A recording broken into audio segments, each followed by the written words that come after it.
Hello, fellow collectors. So today I just want to share some of the Superman comics that I picked up recently.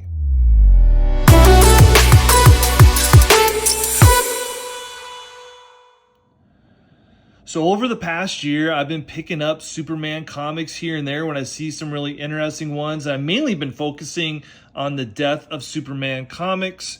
So anyways, I picked up about 10 or so a couple days ago.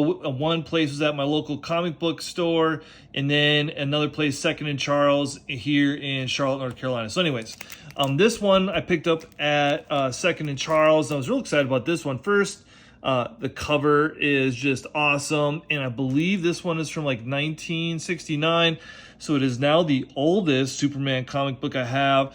Absolutely love the cover. I may put this one on display at some point.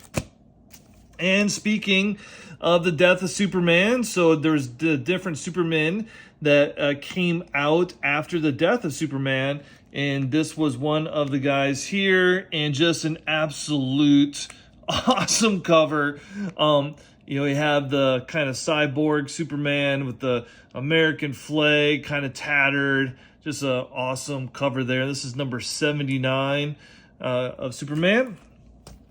And speaking of awesome covers, look at this one. It looks like almost like a roided out Superman. I'm very interested to read this one to see what this one is all about. I saw this cover and I just could not pass this one up.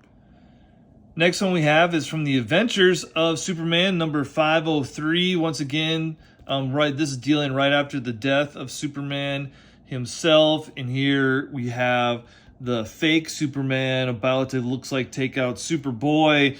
Once again, just another super cool looking cover. It says, "Don't send a boy to do a man's job." So that looked like a fun one there. And then we have, this is Superman in Action Comics, number 702 in Bloodsport. Just giving it to Superman. And obviously, bullets do not affect him, so they're just kind of bouncing off. But just an awesome, awesome cover. Love that. And then we have Superman, the Man of Steel. Another just great cover here as well. It's like almost like a vampire type character there, choking out Superman. So interesting one there. And so we have another Adventures of Superman. The annual from 1991.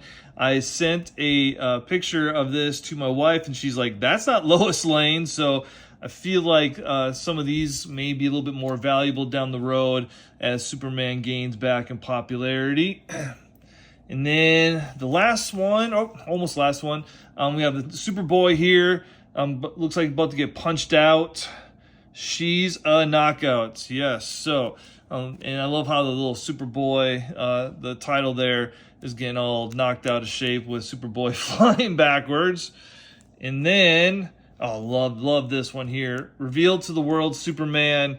We got him holding his Clark Kent outfit. And that kind of ties into the last thing I want to show all of you.